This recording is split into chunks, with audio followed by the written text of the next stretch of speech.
Bhima og Duryodhana var klar til kamp. Begge løftede deres køller og slog til på samme tid. Ved lyden af deres våben, der stødte sammen så højt, at det gav ekko i en forsamling på størrelse med et cricketstadium, rystede alle stole. Folk holdt sig for ørerne. Kampen var begyndt. Larmen fra deres køller fik alles hjerter til at banke, og sveden piblede frem på deres pander. Det var som om alle himlens lyn var slået ned på samme sted, så frygtindgydende var deres kamp.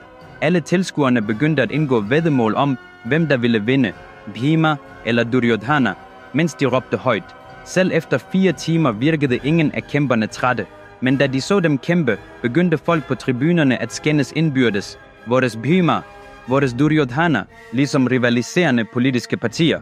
Da Dhritarashtra var vidne til dette, blev han bange. Han så, at befolkningen havde forskellige meninger og loyaliteter. Halvdelen støttede Kauraverne, halvdelen Pandaverne.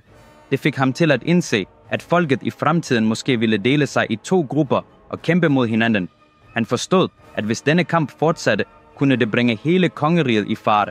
Han tilkaldte Dronakarya og sagde, Akarya, det er nok. Stop denne kamp. Dronakarya stoppede dem begge og sagde, både Bhima og Duryodhana er ligeværdige i kunsten at slås med kniplinger.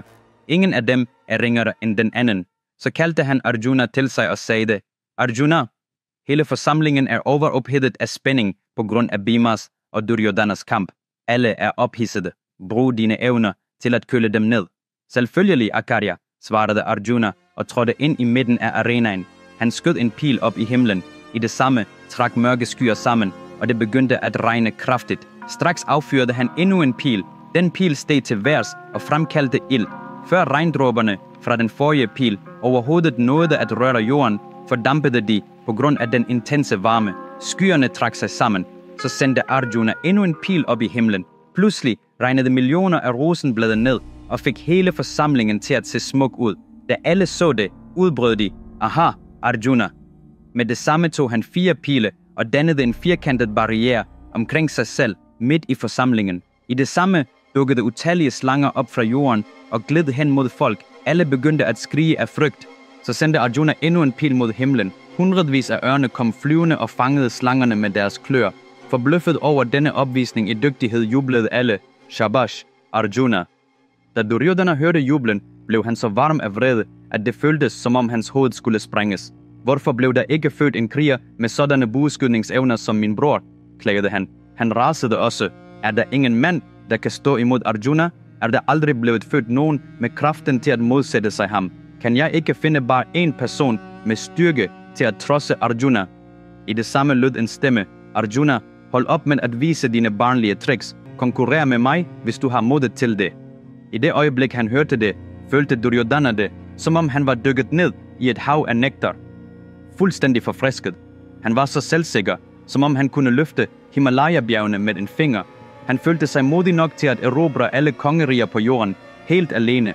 Han vendte sig om for at se, hvem der havde talt, og der stod en ung mand, meget smuk, med en hud, der strålede mere end solen, iført rustning og øreringe, så klare som krystal, med en bue i hånden. Han så ud, som om selveste Shiva var kommet med en bue. Det var vores Danavira, Shura, Karna, den store helt, der var berømt for sin generøsitet. Da Duryodhana så ham, følte han det, som om han havde fundet hele sin hær lige der. Så sagde Karna, Arjuna, alt det du har gjort, er ikke våbenkunst. Det er bare fingerfærdighed. Du kender ikke forskellen mellem magiske tricks og Astras sande færdigheder. Så kom dog, konkurrer med mig. Jeg vil vise dig, hvad ægte Astra er. Jeg er disciple af den største kriger i historien, Parasurama, som rejste hele jorden rundt 21 gange og dræbte alle de kshatriyar, han mødte. Se mig i øjnene, hvis du kan. Straks rejste Dronakarya sig og spurgte, hvilken kaste tilhører du? Jeg er vognstyrer, svarede Karna. En vognstyrer? Ved du, hvad der sker her? Det er en opvisning i kshatriya-krigsførelse. En vognstyrer våger at udfordre os. Du må være vores ligemand på en eller anden måde. Du er ikke engang værdig til at stå i vores nærvær. Hvorfor du den frækhed fra at kalde os til kamp? Forsvind herfra. Tag tilbage, hvor du kom fra. Udfordre dem, der er dine ligemænd.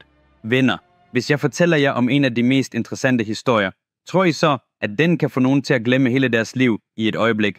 Hvis du bare læser denne historie for dine børn, tror du så, at de vil lære de værdier, der er vigtige for deres liv?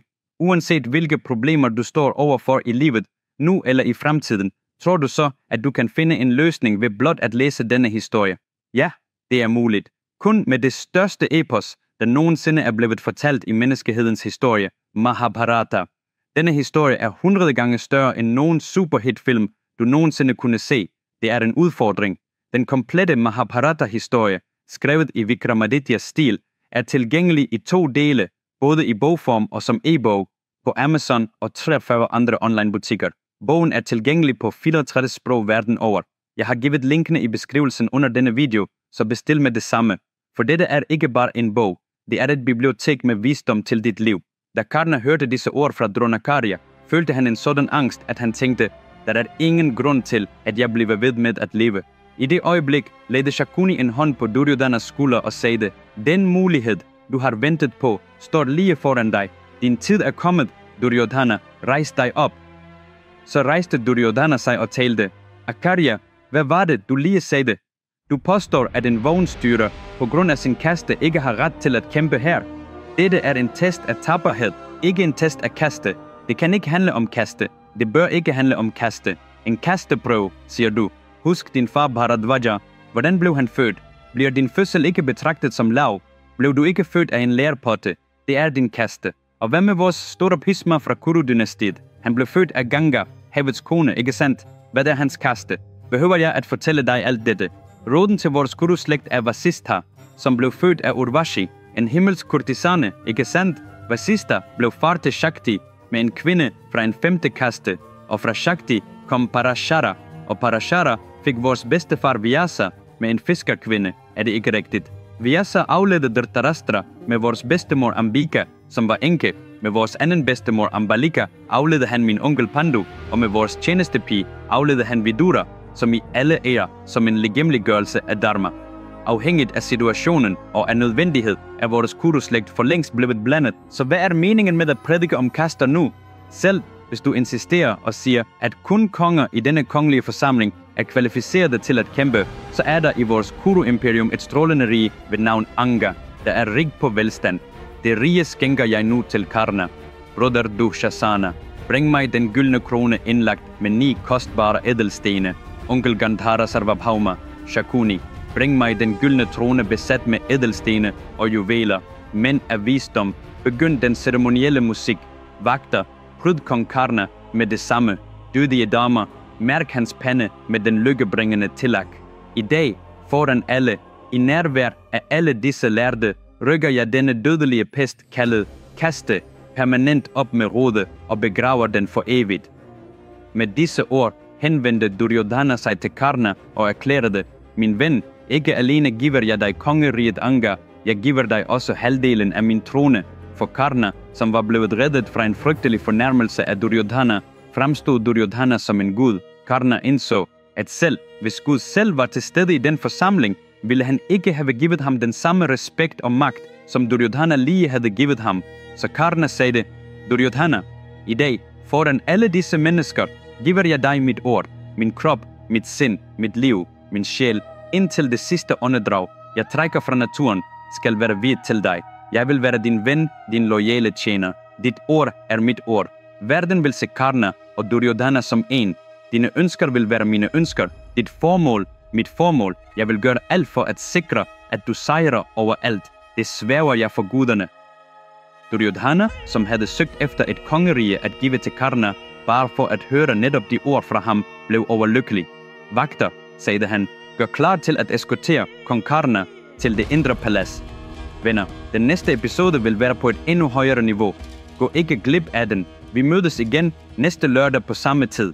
Bestil min Mahabharata-bog lige nu. Jeg har givet links i beskrivelsen under denne video.